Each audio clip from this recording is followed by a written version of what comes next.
guys, nandito na nga tayo sa ating pinuntahan or destination, which is makikita nyo sa aking likuran ang malahiganting cross dito sa Mount Samat na kung tawagin ay Mount Samat Shrine.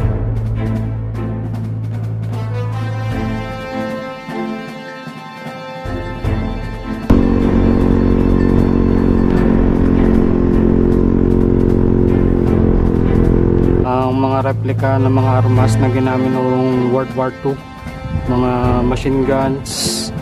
Yan guys, ang cellphone natin sira na naman, nagulong, nagpatak sa kalsada.